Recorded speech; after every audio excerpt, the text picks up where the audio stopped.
veux un Facebook, mais ma mère veut pas, fait que je peux pas m'en créer. J'ai juste 10 ans, puis normalement un Facebook c'est à 13 ans, puis elle voudrait pas non plus qu'il m'arrive quelque chose. Je cherche aussi à devenir un peu comme mon père, être le meilleur de ma classe, le meilleur de mon école, des trucs comme ça. Et puis là, je vais apprendre les choses qu'il a appris pour que je devienne comme lui.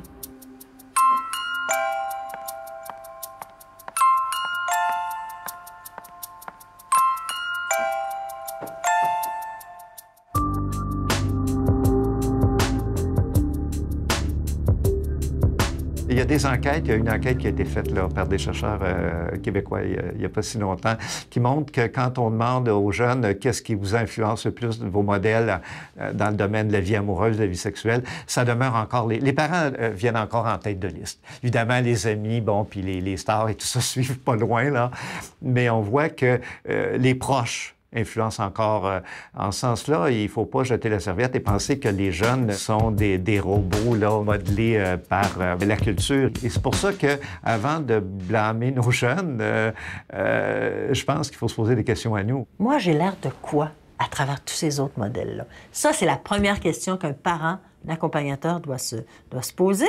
Une affaire qu'il ne faut pas oublier, c'est qu'on transmet plus en matière d'éducation sexuelle parce que l'on est que parce que l'on dit. Ma fille, qui a 9 ans, depuis 1 an ou 2, c'est arrivé quelquefois qu'elle désire s'habiller autrement, avec des chemises plus courtes ou du maquillage. Et c'est assez notre rôle comme parents de lui donner des limites. Elle semble comprendre qu'on le fait pour son bien-être, inconsciemment, probablement, pour qu'elle puisse vivre sa jeunesse de façon agréable et idéale. Je pense que les enfants ont vraiment besoin de limites puis de repères, mais ce qu'on peut voir, c'est que l'interdiction, ça fonctionne pas. Mais c'est vraiment important de leur expliquer le pourquoi de la règle. Donc, puis si on leur explique le pourquoi, on est aussi en train de leur transmettre des valeurs. Souvent, on voit que les jeunes ont besoin d'être pareils comme le groupe, pareils comme la gang. Puis je pense que le parent a tout un rôle à jouer par rapport à l'unicité de leurs enfants, c'est-à-dire leur apprendre, parmi tout ça, qu'est-ce qui fait que moi, je suis unique comme fille, comme garçon? Puis, comment on fait ça, en fait, c'est de travailler toute la question des habiletés personnelles, les qualités. Qu'est-ce qui fait que moi, je suis une personne unique par mes talents, par ma personnalité, par mes forces? Et donc, je pense que c'est en nommant tout ça qu'on va arriver à sortir des stéréotypes.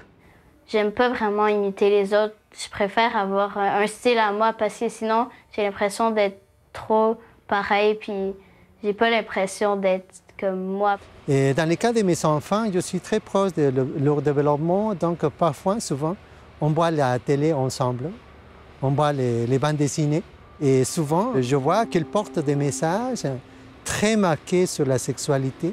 Et c'est là que j'essaie de parler avec mes enfants pour éviter des confusions que voir des choses comme ça peut créer chez elles.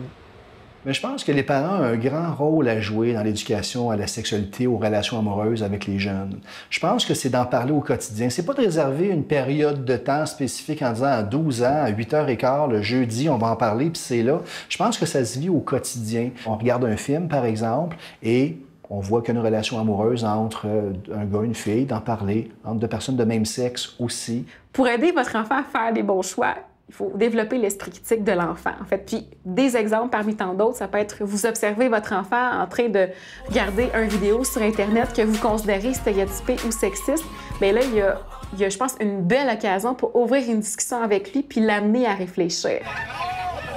C'est genre, même à des heures de grandes écoutes, parfois, c'est peut-être un peu trop, là. Puis c'est des émissions qu'on va regarder ensemble, mais faut mettre la pédale douce un peu. Puis je lui explique. Ou des fois, je lui dis, je suis pas confortable vraiment à ce que tu regardes ces images-là. Faut pas paniquer non plus avec ça, mais il faut être alerte. Puis faut s'assurer que les enfants comprennent la différence entre ce qu'ils voient sur le web ou à la télé, puis la réalité aussi. Il faut bien se dire, on présente des choses, on présente des idées, des modèles.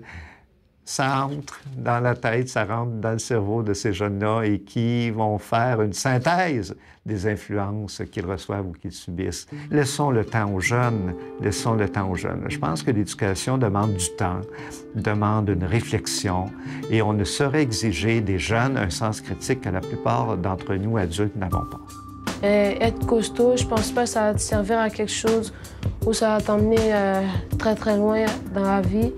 Mais genre comme le français, les mathématiques, ça pourrait t'aider beaucoup. Qui est la plus belle puis qui est la plus laide? Moi, je m'en fous, là.